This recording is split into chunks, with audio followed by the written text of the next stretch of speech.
அதிகாரத்துல 17வது வசனத்திலிருந்து படிக்கணும்.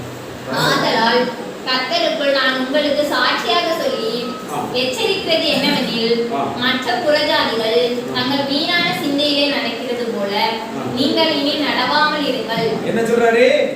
வீணான மற்ற புறஜாதிகள் என்ன சிந்தையில நடக்காங்க? வீணான சிந்தையில நடக்கிறது போல நீங்க இனி என்ன செய்றீங்க? நடவாமல் இருங்கள்.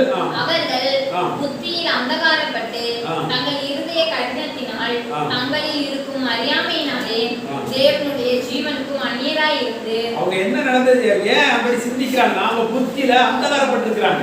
இப்போ நமக்கு ஆண்டவர் இப்படி சொல்லிட்டாரு, நீங்க வேற மாதிரி சிந்திச்சுட்டே இருக்கீங்க, அது உங்களுக்கு ஒண்ணு ஆகாதுன்னு உங்களுக்கு தெரியும். இதை சிந்திக்கிறதுனால எதுவுமே நமக்கு ஆகுறதே இல்லை. இந்த வீணான சிந்தனை பெருமையானது, இதுக்கு பிரயோஜனமே இல்லை. அப்ப இதை நம்ம அறிந்து கொண்டா எதை நம்ம சிந்திப்போம்? நல்ல காரியங்களை சிந்திப்போம். நமக்கு ஜீவனுக்கு ஏதுவானதை சிந்திப்போம். நமக்கு பக்திக்கு ஏதுவாய் கொண்டு வரதை சிந்திப்போம். ஹல்லேலூயா. சரி, அப்போ அவங்க அறியாமையினால், தங்கள் இருதய கடினத்தினால், தங்களில் இருக்கும் அறியாமையினாலும் தேவனுக்கும் ஜீவனுக்கும் அந்நியராய் இருக்கிறார்கள். அவங்களுக்கு இருதய கடினம் இருக்கும். ஏன்னா இதெல்லாம் கேட்கணுமா, இதெல்லாம் பேசணுமா அப்படிங்கிற ஒரு கடினம் இருக்கும்.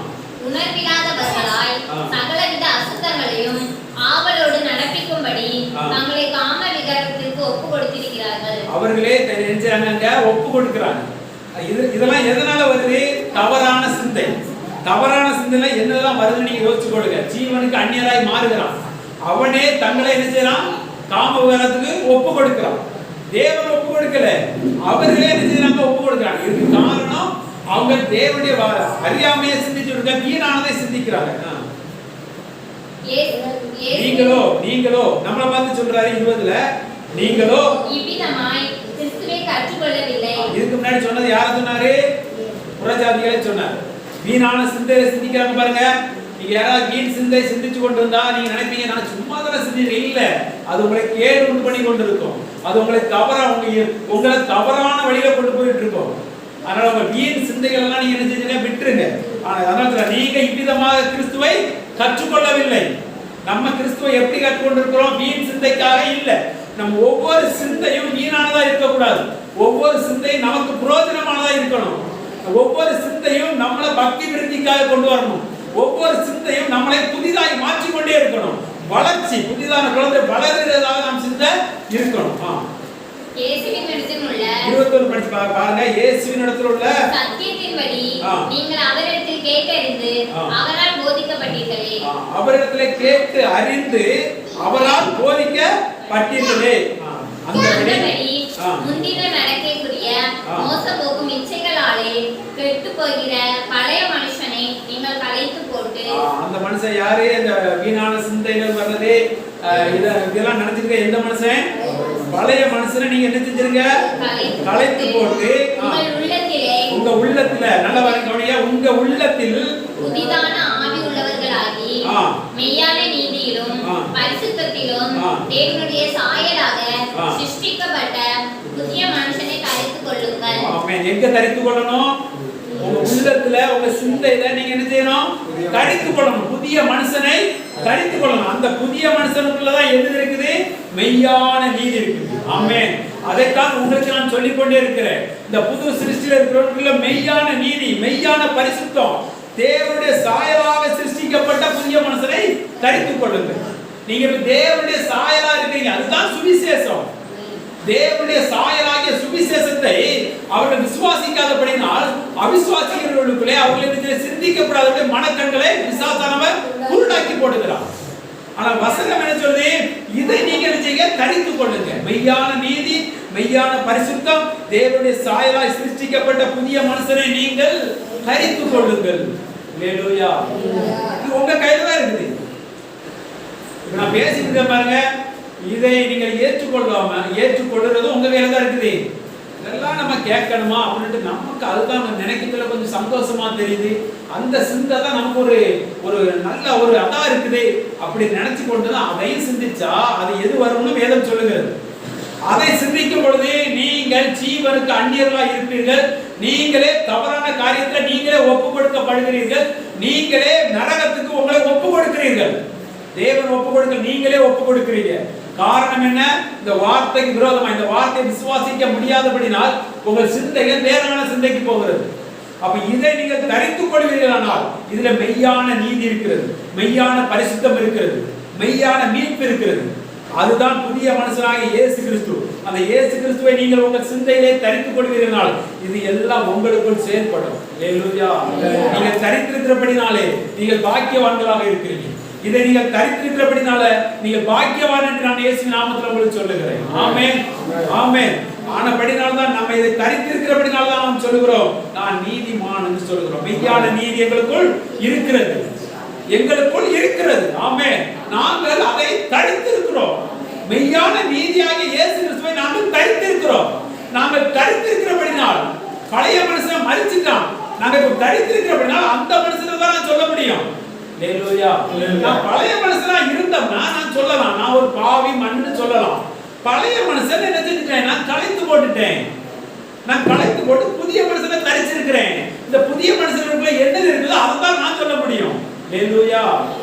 நான் பழைய மனுஷனை சொல்லுவோம், நான் பழைய மனுஷனாவே இருப்பேன். நான் பழைய மனுஷனை பத்தி பேசல, அது மரித்து விட்டேன் என்று சொல்லுகிறேன். புதிய மனுஷனை குறித்து பேசிக் கொண்டிருக்கிறேன். அந்த மனுஷனாகி இயேசு கிறிஸ்து, அந்த புதிய மனுஷனாகி இயேசு கிறிஸ்துவை நான் பேசிக் கொண்டிருக்கிறேன். அவரை நீங்கள் தரித்திருக்கிறபடினால் அவருடைய சாயலில் நீங்கள் இருக்கிறீர்கள். அந்த நீதினால் நீங்கள் மெய்யான நீதியை அடைந்திருக்கிறீர்கள். அந்த பரிசுத்தத்தினால் மெய்யான பரிசுத்தத்தை நீங்கள் அடைந்திருக்கிறீர்கள். அது உங்களுக்குள் வளர ஆரம்பிக்கிறது. ஆமென். அதை நீங்கள் அறிந்து கொள்ள நீங்கள் அதிலே வளர ஆரம்பிக்கிறீர்கள். ஈஸி. அல்லேலூயா. இதை விட்டுட்டு நான் பழைய மனுஷனிலே வாழ்ந்து புதிய மனுஷனை அடைஞ்சிருவோம்னா அடைய முடியாது. பழைய மனுஷனை கலைக்காம புதிய மனுஷனை அடைய முடியாது. அல்லேலூயா. பழைய மாம்ச மனுஷன் மரிக்காம ஆவி மனுஷன் பிழைக்க மாட்டான். நாம் மாம்சத்துக்கு மரித்திருக்கிறோம், ஆவியில பிழைத்திருக்கிறோம். ஆமென். ஆவியில பிழைத்திருக்கிறோம். ஆவியின் மனுஷனை நாம் தரித்திருக்கிறோம். ஆவியாகிய முதலாவது ஆவிய மனிதனாக இயேசு கிறிஸ்துவை நாம் என்ன செஞ்சிருக்கிறோம்? தரித்திருக்கிறோம். அவருடைய வித்தாக நாம் இருக்கிறோம். இப்ப அழிவுள்ள வித்துல நம்ம இல்ல. ஆதாமின் வித்து அழிவுள்ள வித்து, இயேசு கிறிஸ்துவின் வித்து அழியாமை வித்து. நாம் அழியாமை வித்தாக இருக்கிறோம். அல்லேலூயா. நாம் தைரியமாக இதை குறித்து மேன்மை பாராட்டலாம். ஆமென். கிறிஸ்துவை அறிகிறதை குறித்து மேன்மை பாராட்டலாம். அல்லேலூயா. அப்போ இதை நீங்கள் தரித்துக் கொள்ளும் பொழுதுதான் அந்த பழைய மனுஷனுக்குள்ள செய்கைகள் உங்களுக்குள்ள என்ன செய்யாது? செயல்படாது. ஆமென். எத்தனை பேர் அதை நம்புறீங்க? பழைய மனுஷன் நான் கலைத்து கொண்டு புதிய மனுஷன் நீங்க தரித்திருக்கும் பொழுதுதான் இந்த உலகத்தை நீங்கள் ஜெயித்திருக்க முடியும். இந்த உலகத்தில் உள்ள எந்த செய்திகளும் உங்களை பாதிக்காது. இந்த உலகத்தில காரியங்கள் எந்த காரியங்களும் உங்களை சேதப்படுத்த முடியாது. பிசாசு அம்புகளை போட்டுக்கொண்டே இருப்பான். இப்போ பிசாசு தவறான வார்த்தைகளை போடுவான், தவறான செய்திகளை போடுவான், தவறான காரியங்கள் எதையாவது போட்டுட்டு இருக்காங்களேன், அதெல்லாம் மனுஷன் போடல, மனுஷன் மூலமா பிசாசு போட்டுக்கொண்டே இருப்பான். இந்த உலகத்துக்குரியவன் அதை தன்னிலை ஏற்றுக்கொள்வான். என்ன இப்படி சொல்லிட்டாங்களா, என்ன இப்படி பேசிட்டானா, நான் அப்படி எதையும் அவன் சொன்னானா, இவன் சொன்னானா அப்படின்ட்டு நம்ம என்ன செய்வாங்க? கேடு கொடுப்பான். ஆனால் ஆவி மனிதன் கண்டுகொள்ளவே மாட்டான். ஏன்னா அவன் வேற. அல்லேலூயா. ஆமென். அது எதுவுமே அவங்களை வெடிச்சாது பாதிக்காது.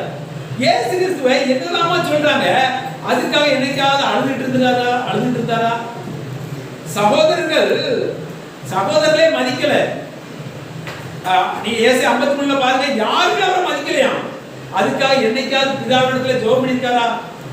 பிதாவே என்னை இவங்க கண்டுக்கவே மாட்டேங்காங்க, என்னை மதிக்கவே மாட்டேங்காங்க என்னைக்காவது சொல்லியிருக்காரா? அவருக்கு தெரியும் நம்ம அவங்க இல்லை. என்னைக்கு மாம்சம் தான், ஆவிதான். மாம்சத்துக்கு விரோதமாகவும் ஆவிக்கு விரோதமாகவும் என்றைக்கும் போராடி கொண்டே தான் இருக்கும். அல்லேலூயா. அப்படிங்கிற ஆவி மனிதனா இருக்கிறதுனால அது போராடலாம், அது உங்களை பாதிக்க முடியாது. அப்போ நீங்க எதை தரித்திருக்கணும்? மெய்யான நீதி பரிசுத்தமாய் புதிய மனுஷனை சிந்தையிலே தரித்துக் கொள்ளுங்கள். அல்லேலூயா. வீணான சிந்தைக்கு நீங்கள் இடம் கொடுக்கவே செய்யாதீங்க. உலக கவலைக்கு நீங்கள் இடம் கொடுக்கவே செய்யாதீங்க. தேவனுக்கு என்று நாம் சில நேரத்தில் கவலைப்படுவோம். எப்படிதான் நம்ம இதை செஞ்சிருக்கலாம், இதை செய்யலாமே, கத்திற்கான இது செய்ய முடியாம போயிட்டு அப்படி சங்கடப்படலாம். அது இன்னும் உங்களை பக்தி விருத்திக்காக கொண்டு போகும். உலகத்து கவலையை நீங்க உள்ள போட்டுருக்கீங்க, அது பக்தி விருத்திக்கு ஏதுவாய் கொண்டு போகாது. அந்த பக்தி விருத்திக்கான ஓட்டத்தை தடை பண்ணி கொண்டே இருக்கும். அல்லேலூயா. அதெல்லாம் தூக்கி குப்பையில போட்டுடணும். அது உங்களுக்குரியது கிடையாது. அது பிசாசு போடாம அதுக்கு நீங்க வர வேண்டிய அவசியம் இல்லை. விசுவாசம் என்னும் கேடகத்தால் உன்னை காத்துக் கொள்ள வேண்டும். அல்லேலூயா. என்னத்துக்கு சொல்றான்? அது என்னை செயல்படுத்தவே முடியாது. என்னை இல்லாம ஆக்கிறோன்னு சொல்றானா?